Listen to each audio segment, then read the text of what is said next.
Hier soir, à 23h42, le réseau électrique de la Sicile a subi sa première défaillance inexpliquée depuis plusieurs mois. Aucune tempête, aucune défaillance matérielle n'a été signalée, mais simplement une panne de courant soudaine et synchronisée dans 3 provinces entourant le mont Etna. Les techniciens des services d'urgence se sont empressés de diagnostiquer la cause, sans se douter un instant qu'ils assistaient au coup d'ouverture d'une partie d'échec volcanique qui avait déjà débuté.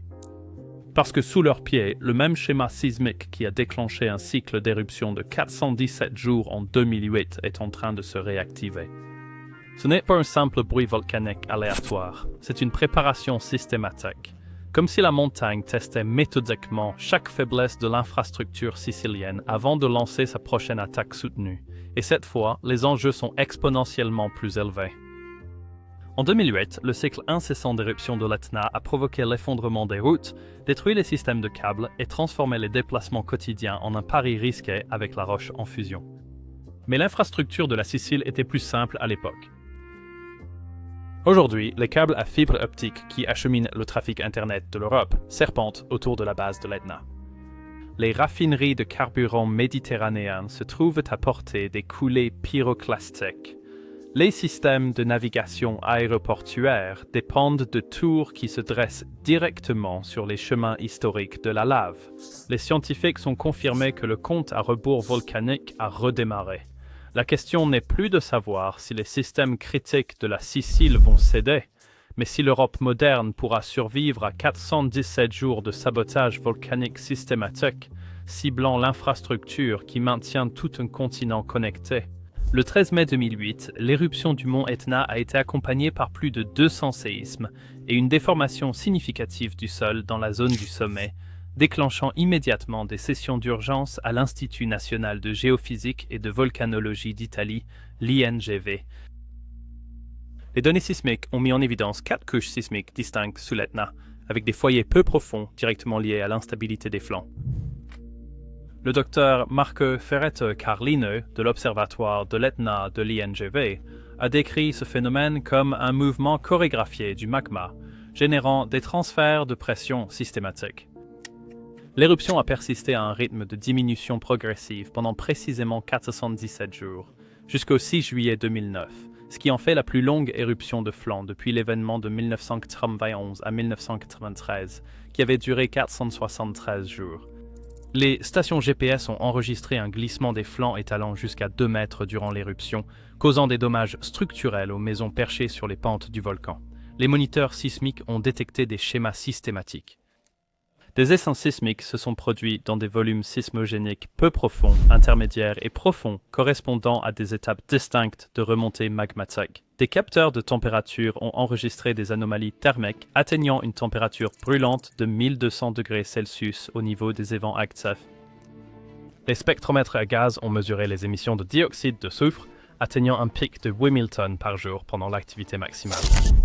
Les courbes de libération de contraintes ont mis en évidence des étapes significatives à la fois pendant et avant les éruptions, révélant une relation directe entre la sismicité et le volcanisme. De nombreuses stations de surveillance à travers la Sicile ont rapporté des signatures de tremblements synchronisés, s'étendant bien au-delà de l'édifice volcanique lui-même. Des réseaux de failles complexes ont réagi à la pression magmatique, transférant les contraintes à travers des systèmes régionaux tels des instruments dans un orchestre géologique caché. Le docteur Alessandro Bonfort de l'INGV a déclaré, sans mâcher ses mots, le mouvement du flanc sud-est affecte une zone beaucoup plus vaste que ce qui était connu jusqu'à présent. La professeure Heidrun Kopp du GEOMAR a lancé un avertissement. L'intégralité de la pente est en mouvement sous l'effet de la gravité. Plus récemment, des études menées en 2025 ont mis en évidence des schémas de tremblement de terre de valeur B qui permettent de prévoir les éruptions plusieurs mois à l'avance. Les signes avant-coureurs sont incontestables. Le mont Etna culmine à 3403 mètres au-dessus de la côte est de la Sicile, ce qui en fait le plus haut volcan actif d'Europe au sud des Alpes. Le colosse volcanique couvre 1186 km² avec une circonférence basale de 140 km, positionnée de façon menaçante au-dessus de la marge convergente entre les plaques africaines et eurasiennes. Il y a de cela plusieurs milliers d'années, le flanc a connu un effondrement catastrophique qui a engendré un immense glissement de terrain d'une ampleur tout à fait similaire à celle du mont Saint Helens en 1980. Depuis 1600, après JC, l'Etna a produit au moins 60 éruptions de flanc et d'innombrables éruptions sommitales, dont près de la moitié se sont produites depuis 1900 seulement. La plupart des éruptions ont lieu dans 5 cratères sommitaux distincts, le cratère nord-est, la Voragine, la Boca Nuova et 2 sites dans le complexe du cratère sud-est. Les cycles éruptifs typiques suivent des schémas prévisibles. Ils commencent par une activité sommitale de type strombolien, puis une ouverture progressive de fissures sur les flancs et des coulées de lave effusives qui peuvent durer de quelques jours à plusieurs semaines. Les éruptions latérales peuvent descendre jusqu'à quelques centaines de mètres d'altitude, plaçant ainsi les villages habités dans une proximité terrifiante sur les anciens cônes d'éruption. Les éruptions normales offrent des signes d'alerte. Parmi eux, des trémors harmoniques, un gonflement du sol mesuré par GPS et des émissions de gaz accrues. Mais l'éruption du 13 mai 2008 s'est immédiatement distinguée par une persistance sans précédent et ce qui semblait être un ciblage systématique des infrastructures. En 2008, contrairement aux épisodes brefs habituels, cette éruption a maintenu une production de lave constante pendant plus de 13 mois d'affilée. Le schéma était étrangement méthodique. Les semaines 1 à 4 ont vu une activité de fissure initiale ciblant les principales voies d'accès. Les mois 2 à 6 ont apporté des coulées de lave qui ont systématiquement coupé l'infrastructure de secours. Les mois 7 à 12 ont libéré des émissions de cendres persistantes qui ont cloué au sol l'aviation à plusieurs reprises. Au cours des mois 13 et 14, il y a eu les dernières coulées pyroclastiques avant un arrêt soudain. L'événement de 2008 a gravement endommagé des infrastructures touristiques essentielles, notamment les stations d'arrivée du téléphérique de l'Etna, mais son caractère systématique laissait entrevoir quelque chose allant bien au-delà du comportement volcanique habituel. Les routes exigeaient des réparations quotidiennes et constantes. Le rétablissement de l'alimentation électrique est devenu une procédure d'urgence quasi routinière. Les systèmes de communication cessaient de fonctionner selon des séquences troublantes et étonnamment prévisibles. Le contexte historique a révélé que ce n'était pas une anomalie. L'éruption de 1991 à 1993 a duré 473 jours, avec des schémas similaires de destruction systématique. L'éruption latérale de 2001 s'est produite pendant la haute saison touristique et elle était facilement accessible aux médias, montrant la capacité du volcan à provoquer des perturbations soutenues à l'échelle industrielle. Ce qui a rendu 2008 terriblement effrayant, c'était la précision de son timing. Les courbes de relâchement des contraintes sismiques montraient que le volcan fonctionnait comme un gigantesque système de décharge de pression systématique, plutôt que comme un événement géologique chaotique. Ce laps de temps de 417 jours apparaît désormais moins comme un simple hasard, et bien plus comme une stratégie minutieusement calculée. Une étude menée en 2025, analysant les modèles sismiques enregistrés entre 2005 et 2024, a révélé que les signatures de tremblements de terre de valeur B de B5 correspondent désormais exactement aux conditions qui ont précédé l'éruption de 2008. Des scientifiques étudiant le mont Etna ont découvert un langage secret dans les schémas de ces tremblements de terre, avec des proportions spécifiques de petits et de grands séismes, ce qui indique des phases distinctes d'ascension du magma. Les essaims sismiques qui se manifestent actuellement affectent des volumes de roches situés à des profondeurs faibles, intermédiaires et profondes sous le volcan Etna, suivant la même séquence d'événements qui a précédé la longue éruption de 417 jours. Les stations GPS enregistrent une accélération du mouvement du flanc sud-est. Le suivi des valeurs B révèle des schémas de concentration de contraintes identiques aux signatures observées avant l'éruption de 2008.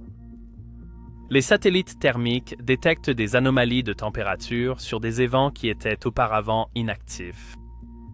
Les systèmes de surveillance des gaz enregistrent des pics de dioxyde de soufre, qui sont caractéristiques d'une préparation éruptive de longue durée. Des essaims de séismes profonds mettent en évidence des réseaux de failles complexes qui réagissent à une pression magmatique renouvelée. Tous les signes sont en train de converger. Mais le paysage infrastructurel de la Sicile a fondamentalement évolué depuis 2008. Les câbles à fibre optique transportent désormais le trafic Internet de l'Europe à travers des couloirs qui ont connu un ciblage systématique de coulées de lave pendant le dernier cycle de 417 jours. Les principaux câbles de données de la Méditerranée, qui relient l'Europe, l'Afrique et l'Asie, passent désormais directement sous les zones d'écoulement pyroclastique avérées de l'Etna, ce qui met en péril des infrastructures de communication absolument essentielles. L'aéroport de Catane Fontanarossa s'est développé pour accueillir 10 millions de passagers par an avec des systèmes de navigation automatisés qui reposent sur des tours situées sur des trajectoires de destruction historiques. 10 millions de passagers dépendent désormais d'équipements situés dans des zones vulnérables. De récentes éruptions mineures ont forcé à plusieurs reprises la fermeture d'aéroports, démontrant ainsi la capacité du volcan à perturber les réseaux d'aviation modernes. L'infrastructure énergétique présente une vulnérabilité exponentielle. La transition énergétique de la Sicile a disséminé des parcs solaires et des éoliennes sur les flancs de l'Etna. Les centrales géothermiques exploitent désormais les mêmes sources de chaleur souterraines qui alimentent les éruptions. Les sous-stations électriques desservant l'Italie continentale passent par des zones où les autorités utilisaient auparavant de la dynamite pour détourner les coulées de lave des infrastructures critiques. Le transport maritime méditerranéen dépend de systèmes portuaires automatisés à Catane et Augusta. Les raffineries de pétrole traitent les approvisionnements pour l'Europe du Sud. Les terminaux GNL gèrent la distribution de gaz naturel dans toute la région. L'ensemble de ces infrastructures sont situées dans le périmètre d'action d'une activité pyroclastique soutenue et prolongée, telle qu'observée lors des précédents cycles éruptifs. Le potentiel de perturbation économique régionale s'étend bien au-delà des pertes immédiates pour englober les investissements à long terme en matière de prévention des catastrophes à travers de multiples secteurs. Les infrastructures touristiques accueillant des millions de visiteurs chaque année pourraient être confrontées à une destruction systématique en l'espace de 400 jours. Les systèmes agricoles font face à des menaces complexes. Les cendres volcaniques réduisent les rendements agricoles tout en perturbant les écosystèmes, bien que paradoxalement elles enrichissent le sol pour une fertilité à long terme. L'industrie viticole renommée de la Sicile, entièrement dépendante du sol volcanique, fait face à la destruction par les mêmes forces géologiques qui ont créé son avantage. Les infrastructures de transport montrent des vulnérabilités critiques. Le chemin de fer Ferrovia Circumetnea encercle le volcan sur un demi-cercle de 110 km, créant des scénarios d'isolement potentiels lors de cycles éruptifs prolongés. Les réseaux routiers manquent de redondance adéquate pour une interruption de 400 jours. Les systèmes de communication reposent sur des tours positionnés exactement là où une activité volcanique soutenue s'est avérée capable de provoquer une destruction systématique. Les réseaux de secours dépendent d'infrastructures qui se sont avérées vulnérables à un assaut volcanique méthodique. L'effet domino pourrait être dévastateur. L'Istituto Nazionale di Geofisica e Vulcanologia, l'INJV, opère désormais une surveillance sismique continue sur 30 km de croûte sous l'Etna, qu'a suivi les baies critiques. La valeur de B se modifie en temps réel. Le réseau géodésique sous-marin de pointe GeoZeis surveille le déplacement du fond marin le long des flancs volcaniques submergés. Des systèmes satellitaires avancés offrent une capacité sans précédent de surveillance thermique et de déformation. La récente éruption du 2 juin 2025 a validé la Bouge B, hein? La méthode de prédiction de la valeur B, qui met en évidence une préparation volcanique systématique plusieurs mois avant toute activité de surface. Les données actuelles suggèrent que des schémas de préparation absolument identiques sont actifs en ce moment même. Les systèmes d'alerte modernes peuvent suivre plusieurs paramètres simultanément, mais les arrêts d'infrastructure nécessitent des heures, alors que l'escalade volcanique se produit en quelques minutes. C'est une course à l'armement que nous pourrions perdre. Le docteur Marco Ferretto Carlino avertit que B val really growing time cancer. La surveillance de la valeur B offre un moyen puissant de suivre le mouvement du magma et d'évaluer l'évolution de l'état du volcan avant les éruptions. Des recherches croissantes indiquent que ces systèmes volcaniques fonctionnent comme un laboratoire, révélant des schémas systématiques plutôt que des événements géologiques purement chaotiques. Les scientifiques confirment que les réseaux de failles volcaniques de l'Etna engendrent des schémas de déformation multicouches contrôlés par des failles héritées et la pression du système d'alimentation magmatique. Le consensus des experts indique que des cycles de 417 jours représentent un comportement volcanique systématique et non de simples anomalies fortuites.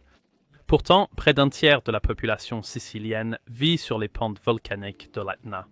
L'éruption de juin 2025 a produit des panaches de cendres de 6,5 km de haut. Les plans d'évacuation actuels prévoient toujours des scénarios d'éruption brefs, pas plus de 400 jours de guerre d'infrastructure. Les systèmes de réponse aux urgences ne disposent pas de redondance face à des scénarios de siège volcanique prolongés. Les précédentes éruptions ont rendu nécessaire une intervention par la dynamite pour la protection des infrastructures vitales, ce qui met en évidence des mesures de défense qui se sont avérées lamentablement insuffisantes face à un assaut volcanique incessant et implacable. Si le cycle de destruction systématique de l'Etna, d'une durée de 417 jours, a véritablement redémarré, sommes-nous les témoins d'un volcan qui se prépare à mener une guerre contre l'infrastructure numérique essentielle qui maintient l'Europe moderne connectée? Lorsque les schémas sismiques indiquent des mois de préparation, mais que les plans d'évacuation ne prévoient que quelques heures, qui l'emporte? La persistance implacable des volcans ou la dépendance croissante de l'humanité à la technologie? Abonnez-vous à Earth Attacks pour décrypter les rythmes cachés qui menacent notre monde interconnecté. Parfois, les volcans ne se contentent pas d'entrer en éruption. Quelquefois, ils élaborent des stratégies